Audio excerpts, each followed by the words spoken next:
Hello and welcome back to the Big Mike Sports Media Podcast, episode number 2. Today's guest, Mr. Cole Burk. Cole, how are you today? Man, I couldn't be better, Mike. I'm glad to be here, man. Yeah.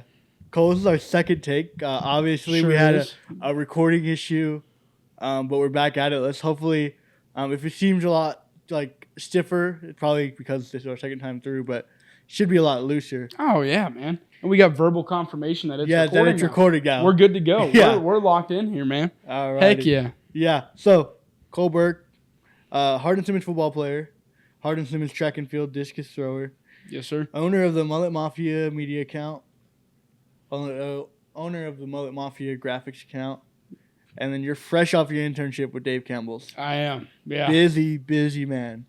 A lot going on, man. A lot going on. Yeah, dude. Spring was a world, dude. You had spring football going on, discus going on.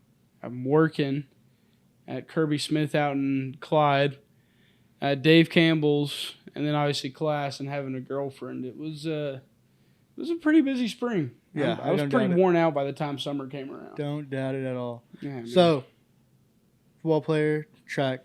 Talk about that for a little bit. So, I mean, I came to HSU just to strictly play football. I had no intention of doing anything track related at all. I threw discus and shot put in high school. Really enjoyed it. But it was just something I was like, yeah, I'd rather focus on football. It'll be during spring ball. I want to do that.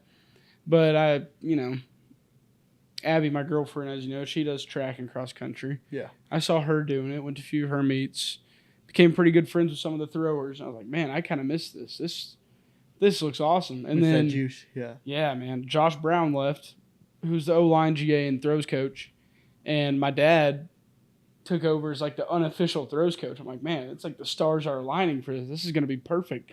So I went out there one day, started hucking the disc around a little bit, and ended up making it through the full season, man. It was awesome. Yeah. So dad's coach, brother Yeah, plays high school football, mom's a teacher. dang right. Dad's a coach. That's Yeah, not man. easy. Being a coach's son is not an easy task It's- whatsoever. Talk about that and how that worked. Man, being a coach's son was probably the biggest, I'd say, blessing in disguise that you could have, because there were so many days when I was younger, like we'd have to go up to wherever my dad coached. I remember specifically John Paul II in Plano, where we'd have to go up there because, my mom would be at work teaching, and she'd have a different spring break than John Paul II, and me and my brother were too young to be left alone at home.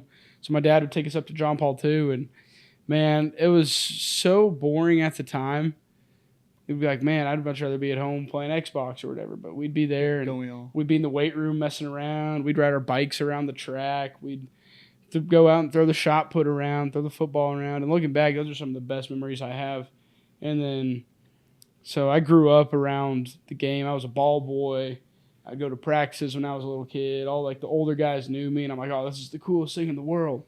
Being a coach's kid is really just, it teaches you a lot of valuable life lessons earlier than most get. And especially in terms of sports, how to handle certain situations, even like stuff, how to handle recruiting. I mean, you get on that train, you hop on board with that way earlier than most other athletes do. So by the time you get to college, you're more matured. You know what's going on.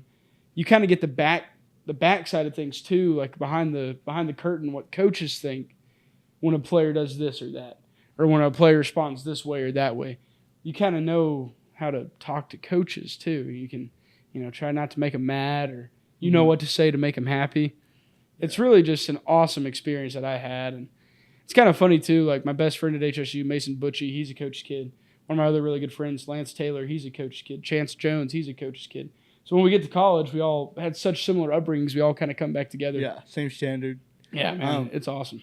Speaking about that standard, what did that standard feel like? Because you were coached by your dad for a period of time, then you weren't coached by your dad for the last couple of years of high school, but now your dad is your strength and conditioning coach at Hardin-Simmons, and then, like you said, your unofficial track throwing coach.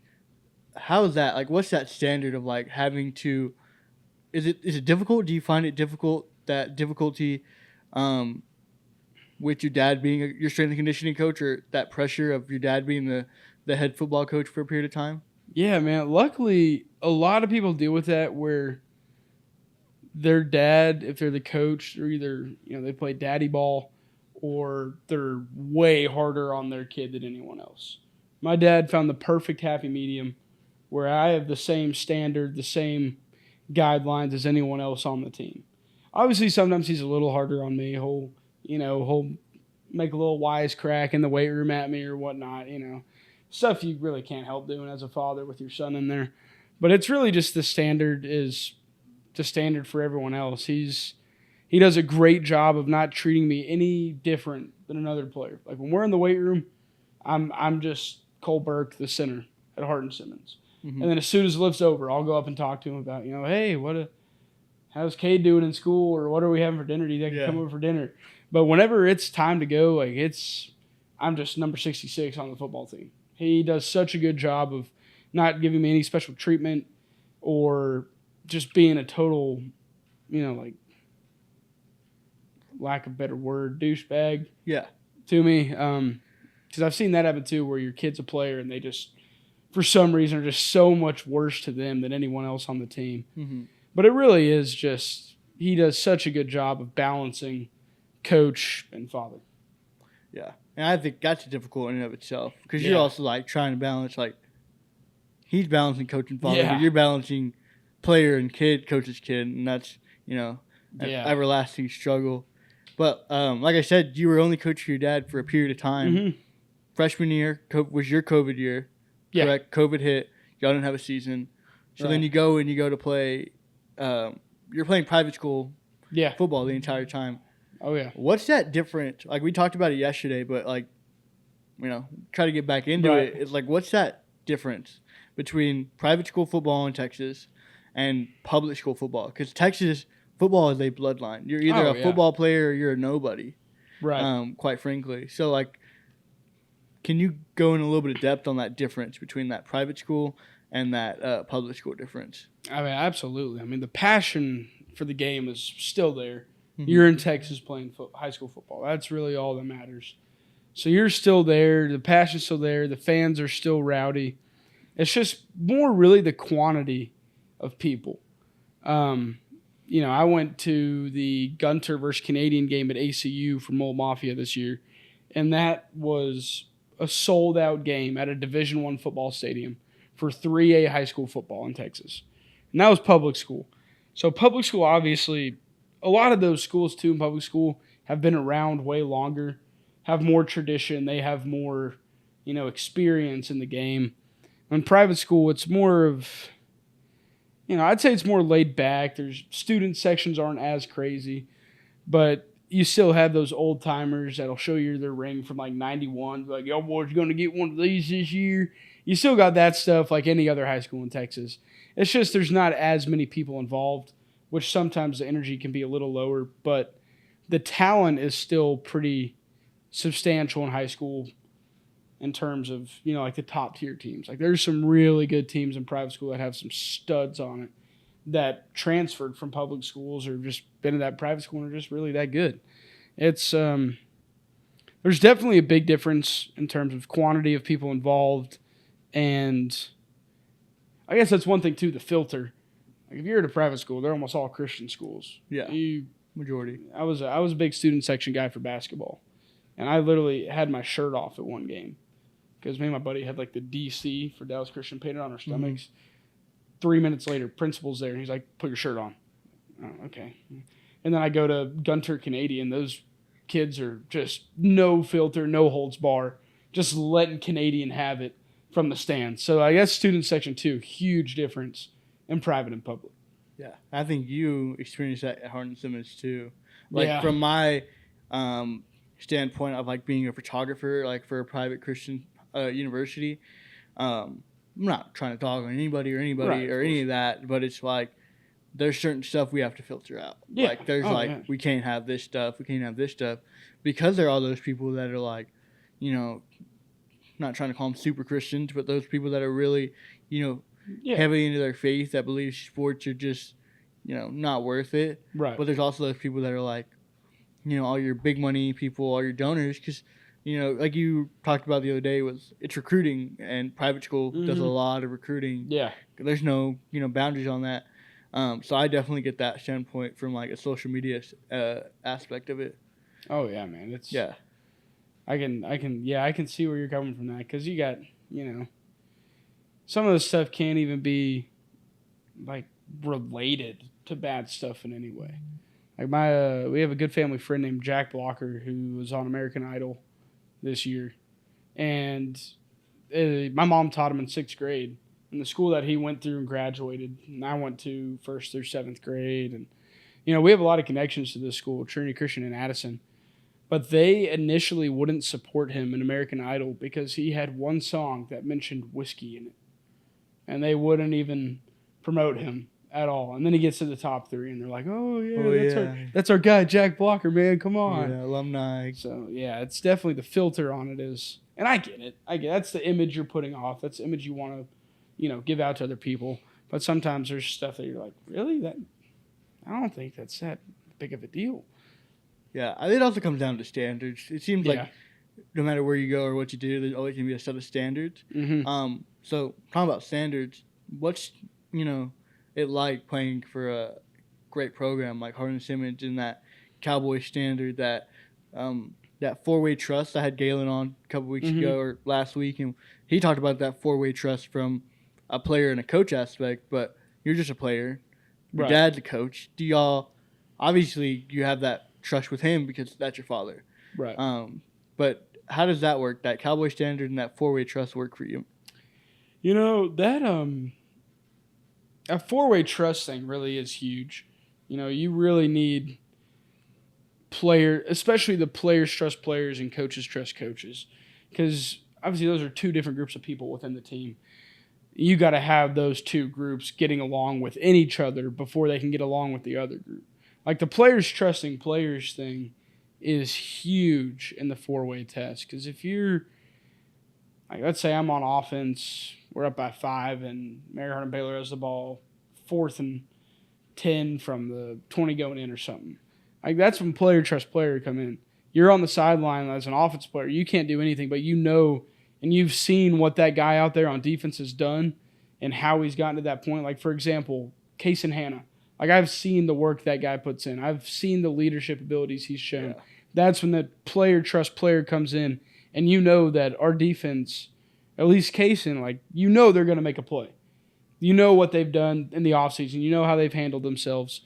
You really trust them to go out there and make a play and win the game for you. Yeah, and offensive lineman, player trusting player is crucial. Yeah. Because that quarterback and that running back have to trust you to the almost maximum level, because they're having to follow your blocks and they're having to trust your pass blocking. And that's just crucial. And then it's also like you have to put trust in that quarterback, and the running back has to hit that hole, and quarterback has to make that throw in the time you give them, or, and trust that you're blocking. So that's player trusting player. But talk to me about, you trusting coach. Obviously your dad's a coach, so trusting a coaching staff has never been an issue for you, I assume. But do you find it difficult to see all these other players having difficulties trusting coaches because they weren't raised the same way as you, or their upbringing of being a coach's kid wasn't the same? Yeah, you can definitely see that in some aspects, especially when it comes to talking back or stuff like that. That's one thing I learned very early as a coach's kid. Yeah, you don't talk back to your coach no matter what. So that was a huge thing, and I see some kids doing. Like, I know they just don't know any better. Sometimes they're just not very happy with what's going on. But it is cool though to see other players come up to me and they're like, "Man, that workout your dad did was awesome." I kind of take pride. I'm like, "Yeah, that's my dad, man. That's really cool." But then he does some stuff that's very untraditional, like RPR, which is, like you're doing the upside down Y thing and the little back of the skull, chopping the chili, all that. And that was brand new to probably 95% of the players at HSU. And that was when they came up to me like, "Dude, what is your dad having us do?" Yeah. And it's just to, resets the central nervous system. And then he ran a few tests like before, after RPR, and it worked. But it was funny seeing those guys learn how to trust my dad in terms of doing some outside of the line stuff. Other than our previous strength coach, it was just straight boot camp, drill camp. Like, we're gonna do so many reps of this, you won't be able to walk tomorrow. My dad's a very sciencey coach, and it's really fun to see the other guys that had the previous coach come in and really know and learn the process of a James Burke strength program. Yeah. Dad seems like a great guy. I've had maybe like 3 conversations with him, but it's always like, I said the same thing to Galen, like me and Coach Burleson have conversation. It's like, I think I've had a longer than 10-minute conversation with him once. Really? But it's normally just like short intervals. Yeah. And all the time it's just like, thank you for what you do for the program. And I'm assuming your dad's the exact same way. He played with Coach Burleson, right? They were teammates at one point. Is that, and you told me that's kind of what wanted you to bring you, what kind of swayed your way to Hardin-Simmons. Yeah. Your dad went here, your mom went here, and then you said your aunt came here too? My aunt went here, yeah. So you're just a, Hardin-Simmons kid through and through. Talk about that, your recruiting process and how that became. Yeah, man. I grew up coming to Hardin-Simmons games. From when I was like 5 years old, I went to my first one against Howard Payne. So I grew up coming out to Abilene, watching the Cowboys play. It wasn't super often. Like, we'd be out here every weekend, but I'd watch at least one game a year, at least with my dad's schedule especially. We'd try to get out here and watch at least one game a year.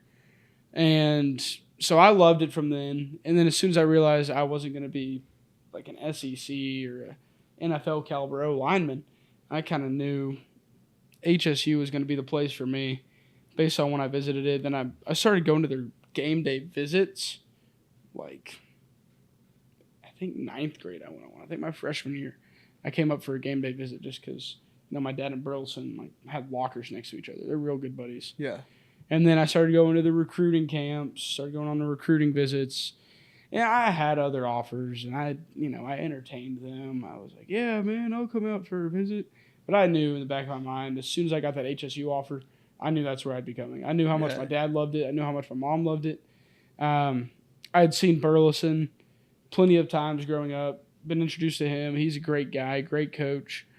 And it was just, from the moment I got my offer, after all that I'd been through growing up, I'd say being like a Hardin-Simmons fan. Yeah. It was a no-brainer where I was going to go. And now that I'm on the team and I'm on the sideline for games, it's surreal, man, because I was like 5 years old watching these dudes. I'm like, this is so cool. And then this year, I'm like on the sideline for the UMHB game. We got the blackout. Stands are packed. I'm like, this is the coolest experience ever. Yeah, I've never seen the stands so packed till we hit, playing the school from Belton. Yeah. And it was like, my freshman year, it was like all the hype was like, UMHB, this and that. And so I was like, it can't be that packed. And then, like, we're sold out. I was like, all right, doesn't mean it's going to get that packed. But it was like every seat in the stands was full. The student section was, it's going. Our student section is great when there's, like, somebody, like, there leading them. But when it's, like, just students, it's like kind of like woo. Or if we're playing like Soul Ross or something. Yeah, but when it's UMHB, it's like another level. It's that school and this school, like, they don't see us as rivals, but I mean, they're like our older brother, and we're like that younger brother where it's like we have to, come after them, and and I think that rivalry is probably one of the better ones in Texas. I enjoy it very much so. Well, that's what I thought initially. I was like, oh, man, it's probably just like they beat us every year. They don't care about us. Dallas Christian Center from 6 years ago was a 2-time first-team All-American at Belton. Yeah. Dude, he hates us. They hate us over there. Like, as much or more as we hate them. Yeah, it's crazy because it's like, it's, D3 football. You don't expect this to come out of it. But I think that's what makes it better is, like, it's Division III football. This school doesn't give out scholarships. This school doesn't give out scholarships. They're playing for the love of the game. They're playing for the love of the game. And then I was like, they're both purple and gold. They're both in the state of Texas. They're almost like 3 hours away from each other. Yeah. They're recruiting the same kids over and over again. We're losing a recruit to them. They're losing a recruit to us. It's like, people don't see it, but you put all these things on paper, and it's like, why wouldn't these teams be rivals? Yeah, and we're always 1 and 2 in the conference every single year. Yeah. And every time you play them, it's like it's for conference. Obviously, Oh, yeah. that last game when we, won, it was like I've never heard the crowd get so quiet. I've never seen fans rush that field so fast. That was crazy. I didn't even know people rushed the field in Division III football until that game. I was It's like, "Whoa, UMHB. this is awesome, man! We're rushing the field. Heck yeah!" Well, I'm like, so that game, I'm on the other end because I'm, videoing your photo. Yeah, And I'm on the other end, like, because I think it was coming down to the wire. They were in the red zone. yeah. They were about to, like, score, and everybody was trying to stop them. And then it's like, they stop him, clock runs out, horn goes off, and all I see from the other side of the field is, like, fans rushing the field. And I'm like, oh, crap. So, like, I start running, and I'm, like, trying to get videos and, like, photos or whatever I'm on that day. And I'm like, this is wild. Like, this is insane. Yeah, dude, that was a crazy experience. Such a cool, surreal moment, finally. Because I had been to, like, 4 UMHB games previous when I was a kid and stuff, and we lost every single one of them. Yeah. And then I remember one weekend they were playing in Belton. It was that left-handed quarterback a few years ago. We were up like 21-0 at halftime. Oh, I was there. In Belton. Yeah. Yeah. And then I'm watching that. I got my Mizzou game up on the TV, and I got the laptop with the HSU game. And I was so into that, and it was awesome, man. It was a good time. Yeah, we thought, we're up 12 at half. And then the security started surrounding us. Like, we had like our own little student section. Yeah. I'm at this game, and it's like all the students are like everywhere. And I'm like, all right, this is going to get, like, I was like, what if we win? We're all, like, everybody's like kind of whispering. They're like, oh, if we win, we're storming the field. Yeah. Like, let's go. And I'm like, hey, let's do it. And so then we're up 21-0 at half or something. And I start, they score, turnover, they score. Yeah. And then we, like, have we're driving down the field about to win. Interception, and I'm like, dude, and that's kind of like what the rivalry is. It's like no matter what good a team you have, it's always going to end up one way or another. Yeah. It's going to be a good game. Yeah, it's going to be a great game, and you get to play them twice this year. Are you excited about that? Yeah, dude, I'm pumped for that. A lot of people aren't a huge fan of the round robin thing, like playing one home, one away. I think that's cool, man. I love that. We get to have every team in our conference. Well, I guess there's only 3 teams. Yeah. But they get to come through Abilene. And then we get to play go at to our home stadium. Yeah, and then it's always cool to. And it's really the 4 best teams from the ASC. So the competition's going to be that much more difficult for us. And you still get to play off it at least for one more year. Mm-hmm. And then it's like, yeah, hope that people come back into our conference. You talked about Mizzou. Yeah. Kind of. You're a big Mizzou guy, Huge. Big Chiefs fan. Yeah, man. How did that get started? So when I was a kid, I wanted to be I've always wanted to be a sports broadcaster, color commentator for ESPN college football since 4th grade. And so when I was in 4th grade, I started talking to my dad about, what would be a good school to go to for that. He listed off Mizzou, North Texas, Northwestern, Oklahoma. I think Oklahoma State was the other one. And I'm like, all right, that's awesome. I like these guys. Now I'm like, I got to cheer for one of these teams because I'm going to end up playing football there.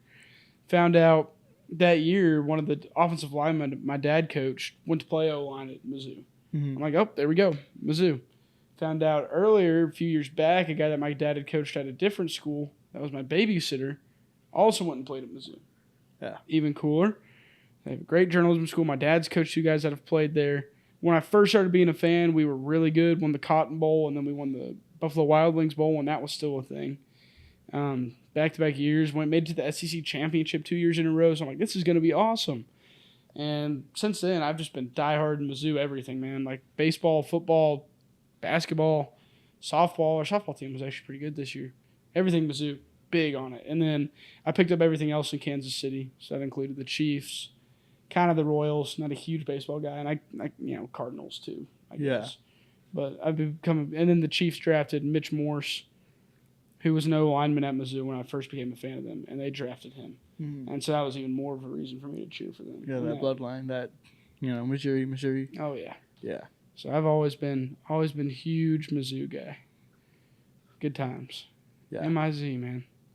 Yeah. I'm a big sports guy, but it's like, people kind of dog on me because, like, I'm all over. Like, I'm not a big – I was surrounded by, like, Cowboy family, and so everybody was, like, diehard Cowboy fan, and I'm like, I don't like them. Like, I was already different from all my family, like obviously, and so it was like, all right, well, how can I guess as being a kid, like how can I be more different? And Yeah. so I grew up watching Tebow. I told you this, and Tebow went to Denver, so I became a Denver Yeah. fan, and then started liking all the Denver teams, like the Rockies. But I mean, obviously they weren't that good, so I kind of baseball wasn't my thing. But I got really into hockey, so Broncos and Avs are my team. Love when the Avs are winning. Hate it when they're playing the Stars and losing. That's just a preference. Yeah. But then when Manning got there, my whole family like was betting me like, oh, they're gonna lose to Carolina that year, and the year they won the Super Bowl, and I was like, all right, watch. And my family probably after they won, I kind of like ran around the house, was like, yeah, yeah. And my family probably didn't talk to me for the rest of the night, maybe even that morning. And then I found out Peyton Manning went to Tennessee, and I was like, okay, I don't have a college team yet. Like, let me go look at Tennessee. And at that point, their baseball team wasn't as good as they are now. Right. Big Tennessee baseball guy. Their softball team, their women's sports has normally they've been really good. They had Their basketball team's yeah, crazy. they were great. Their softball team's always been decent. Their football team, when they had Joshua Dobbs, I was man, yeah. When they had him, that was electric. I was Yeah, a big dude. Tennessee guy when they had him. Josh Dobbs, I forgot. Throwing it up, that Hail Mary against Georgia and scoring. I was like, was it Georgia? To Jawan Jennings. Yeah. Crazy. I watched that live. I was like, dude, this is crazy. Like, I cannot awesome. believe it's happening. So then I became a big Tennessee guy, but, when Tennessee's on, I root for them in every other sport except for, in every sport, I'm Tennessee guy except for football. I'm a USC guy because I was a Sam Darnold, St. Brown, Michael Pittman guy. Because I don't know if you know this, but Michael Pittman has a YouTube channel. Yeah. Yeah, with his wife. And I got really into them right when they were kind of like, he was getting like all the popularity. Right before, I think it was a year before he got drafted. And so I love to watch his day in life and his like game day vlogs. And so that's kind of how I got into USC. Then we took Lincoln Riley from Oklahoma. And I honestly just like trash talking. So, but yeah, I'm kind of in a similar boat with you. But I'm literally either like a Tennessee guy or a Denver guy. And then like, You are kind of all over the map, man. You got the South, you got the Rockies, and you got the West Coast. Yeah. Got a little bit of everything in you. Yeah, definitely. Okay, so you have your Mullet Mafia account. Yeah. And then you have Mullet Mafia Graphics, which is your graphics account. Mm-hmm. You make graphics, like not game day graphics, recruiting graphics. Yeah. I see that a lot. But you also kind of just put out tons of sports content. Mm-hmm. So, obviously, you're the Mullet Mafia. You're the man because of your mullet. You're well known for that. How did that start? And then how did that kind of lead into your accounts? And what are the purpose of that? So it started off with I went to the Pat Doney sports camp. Pat Doney's a NBC sports reporter and the DFW for the 7 o'clock news, and he's having a sportscaster camp. So I'm like, oh my gosh, that's right up my alley. That's what I want to do. So I went last summer, and we got a bunch of free equipment. Like we got a tripod, we got a light for our phone, we got a mic. I'm like, I need to do something with this. So Hardin-Simmons, obviously not a big school. They don't have the broadcasting or the journalism majors that, the Mizzous and Oklahomas of the world do. Mm-hmm. So I'm majoring in communications, which is still good. I mean, really for broadcasting, it's not about the degree you have. It's about the people you know. Yeah, that's what it ends up. Or if you were like a Hall of Fame football player, then obviously. Like a Tom Brady. Give you the job there. So I was like, if I'm going to be a sportscaster and I don't have a broadcasting degree, I need to have some kind of tape to send out to networks when I graduate. Yeah. And so I then started Mullet Mafia, started doing interviews with some people. Then I was like, man, I need more than just interviews. I'm going to create like an actual sports account. So that kind of morphed into sports news, breaking news, Mullet Mafia rankings, things of that nature. Kind of like a elite college football or T&D takeover, if y'all follow any of those on Instagram. Something like that. Just fun sports-related content. I cover all levels, high school through NFL. I just enjoy researching sports. I enjoy making graphics. I just really enjoy, putting an image out there that I can use. And it actually did help already in my career to give me the Dave Campbell's internship, because when I first started with that, the guy asked me to see Mullet Mafia because I put that in my application. Mm-hmm. And for previous experience, He's like, yeah, dude, well, you'll help run our Instagram. I really like it. I'm like, that's awesome. So it's already paid dividends for me, but I'm really right now just trying to grow it as much as I can. Yeah. So Dave Campbell's internship, you got that obviously through you applied. How was that? What was that like? It was a lot of fun. It was a learning experience for sure. Got to learn a whole lot about the inside and out of social media, when to post, what kind of stuff to post, what content to post, what demographics and regions and such have the most engagement. It was really good when I got back to Mullet Mafia once that was over. Really good to learn a lot of that kind of intricate stuff that helps you get more interaction, more views, more likes on your post. And it was also really cool. I grew up reading Dave Campbell's from when I was a little kid. My dad, before he got like the, I guess, VIP membership where you get it sent to you, he would used to go for like a month straight to all the bookstores around Dallas until they had it, because it always comes out around Father's Day. So he would go hunting for it. Like, we'd be on the way back from school. Like, well, boys, we're going to Barnes & Noble. See if Dave Campbell's is in. And it wouldn't be in. We'd be like, hey, just go day after day. And then we'd all sit there for the next 48 hours flipping through Dave Campbell's post. So it was really cool to be able to work for a company that I loved growing up, especially as a coach's kid, man. Dave Campbell's, like, my dad has every Dave Campbell's, I think dated back to 89 or 88. So he has every single one of them. And it was really cool getting to learn kind of how to run a social page and, obviously just make some fun content for the Texas high school football fans. Yeah. So you were doing Dave Campbell's, spring ball, track, managing your girlfriend, still having to manage your academics, as well as still trying to make some money somewhere. Yeah. That was all in one semester. So let's say we're in the middle of your spring ball, and track season. Give me that day, from start to finish. Give me that day. So Monday, Wednesday, Friday, it would be wake up. We'd have 6 a.m. football practice. Or Monday, we wouldn't have football practice, but we'd have a lift. Yeah. So 6 a.m. Monday, Wednesday, Friday, we'd have something football related during spring ball. We would then, no, it was Monday, Wednesday, Friday. It was 6 a.m. Or was Monday, Wednesday, Friday the afternoon practice? I don't know. Either way, I was up at 5 o'clock. No, Monday, Wednesday, Friday was the morning, because I remember Tuesday, Thursdays were the afternoons. Those are the 3 o'clock practice times to get on the field. Okay. So Monday, Wednesday, Friday, I'd be up 5:30, go do football, go lift, go do whatever. Have that done, go to class at 9, get out of class at 9:50, go to work out in Clyde, get there about 10. I'd work until 5. I'd get off, go to the track, go throw, come back, eat dinner, then go work out again. Then I'd go work on Dave Campbell's post, and then I would study. And then Tuesday, Thursday, I'd wake up around 5, go throw for a little bit, get to work at 7, work from 7 until lunch, get off for lunch, have maybe about an hour for lunch, and maybe take a quick cat nap. Go to class at 1:20, get out of class, go straight from class to practice. Once practice was over, I'd go straight from practice to a lift. Once lift was over, then Dave Campbell's, then school, and then go to bed.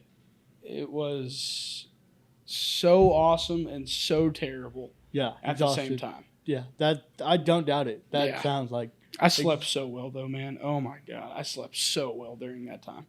It was fantastic. Yeah, I've kind of gone through those schedules, too. It's like, man. I wake up, go to work, class, go to work, class. Then you find time to, eat, do some homework, this and that, in between that. Being a college student, it's brutal. It's brutal, especially, being a student athlete. Talk about that. I mean, it's... That struggle. Yeah, especially last fall I took 16 hours. I'm taking 16 again this fall, so I'm pretty busy in terms of that. And then, some of them are online, which is nice. It's just when you're that busy with sports and going to a few in person, it makes it that much harder to remember to do the class work for the online classes. There's been a couple times where I'm doing my homework, and then Yeah. I'm going off that Canva like timeline where it's like, all right, what all do I have left? And I'm like, all right, I'm done for all my in-person classes. Yeah. And then I look, and it's like 4 discussions, and then a 100-question quiz, and it's 8:30 at night. I got to get those in by 11:59 on a Sunday, and it's like I've done that. I've been there, so you're not the only one. You won't be the last one. Yeah, dude. That's like I love the freedom of being able to do it on your own time, but it's also you don't see that professor ever, so it's hard to remember. Oh yeah, I got a discussion board due tonight. So yeah, it's definitely a grind, but it's one I really enjoy doing and one that I plan to keep doing for the next 3 years. Yeah, I feel like now that it's going into your second year, it's gonna be a way easier because it's all right. Like you've kind of gotten down pat, but then it's also you're a 2-sport athlete. You're a spring sport and a fall sport athlete, so you're not. There's no like inconsistency. You're doing it year round, being an athlete. Whereas in high school, it's like, all right, you're in season, then you're off season, then you're in season, then you're off season, then you're in season, then you're off season type beat. But it's like this season, when in college, you're like year round, classes of this, classes of that. And you're on your own, so you got to remember all that stuff on self-discipline is a huge thing in college. I see my dad every day, but I only see him in the weight room. He's not in my dorm making sure I'm doing my homework, or my mom's not in there making me dinner. I got to figure out how to do all this stuff on my own, and that I think that's the main thing about freshman year is you got to figure it all out, man. You got to grow up, and you got to grow up fast. Yeah. Luckily for me, I think it was super cool because like I was already like kind of on my own. And, like, that's just kind of – I started doing my own laundry at, like, 13, all that crap. So it's like by the time I got to college, you'll know which kids were raised which way. When you go down to the laundry room and they're sitting there standing at the washer, like, with their basket of laundry. And I'm like – and I go in there and, like, I did that. I don't know if you do this, but I always separate my clothes, like my whites, my darks. Everything. I always separate my whites because I always have like different colors. But I see these kids just throw all their laundry in there, and then their white shirts come out like gray, and they're like, "What?" Like shout out to my mom because she raised me right, I guess. Yeah, I don't have any white shirts that I wear. I always have the white undershirts, but I have to make sure my white undershirt stays white because, I started working certain jobs where you had to like wear like the button-down white shirts with the tie. So I always wanted to make sure those stayed white because like I don't want to be that kid that like showed up like with a faded white shirt and type thing. So that wouldn't be a super good look. Yeah. 2 more questions. Yeah, man. You have your whole Mullet Mafia. Where do you see that going? Really, I don't know at this point. I'm just enjoying doing it. Yeah. I'm just loving doing it. I've had that question before. Like, are you going to try to make it a thing, or is it just to get you into something bigger? And right now, it's just kind of hanging, man. I'm just enjoying putting stuff out. I think I am. I'm in the process of making merch right now for it. Oh, gotta let me know when you drop those. Yeah, no one's heard that yet, so y'all are the first to hear it. There you go. Y'all are the first to hear that. So I'm in the process of that right now. Which I feel like once you do that, then you kind of have to keep it going. Yeah. So I'm really interested to see where it goes. I'm really excited about the future of it. I just don't really have a set vision right now. Like, hey, I'm trying to reach this many followers by this time. I'm just enjoying making content for the beautiful football fans of America. Yeah, that's kind of my thing too. It's like I don't know where Big Mike Sports Media is going to go or where it'll be in like a year and a half. But right now I'm just living life, enjoying it. Oh, it's like fun, tomorrow and the next day I get to travel and film content and capture moments like at these camps, and I'm like, this is great. Like that's pretty cool. I kind of dread it. Like I'm a big guy. If I had a bigger car, it'd be way better. But like I'm my little Nissan. I'm a tall guy. So like outside of the leg cramps and like the achy knees from being cramped in the car, I love it. Like I love driving with my windows down, blasting music, getting to do what I love. You're in the summer. I'm in the summertime, and you're also in the summertime, obviously. But like I feel like it's a lot easier when you don't have school. Oh my gosh, it's 1,000 times easier. Like, I'm taking a Maymester and I'm taking a summer too. Yeah, I'm taking But 2 summer that's- classes. Yeah. It's one class, and it's only for 2 weeks and then a month. Mm-hmm. So much easier to manage your schedule, your time, all that stuff. Yeah, and it's like more creative freedom. Yeah. Because like you said, you were going and you were trying to do all this in this amount of time, Mhm. and it was a struggle. It was. Yeah. Love this. I love this job. Grind, man. Yeah, it's a grind. That's sports don't- media grind. What people don't see is that it's a grind in and of itself. Like, yeah, people just see like you making content, but it's like You have to. I have to travel to these camps Yeah. to grab this content. I have to wake up, and then I still have to go back and edit it. It's like it's a grind no matter what you do or what you don't do. My last question. Broadcasting is what you want to do with your career.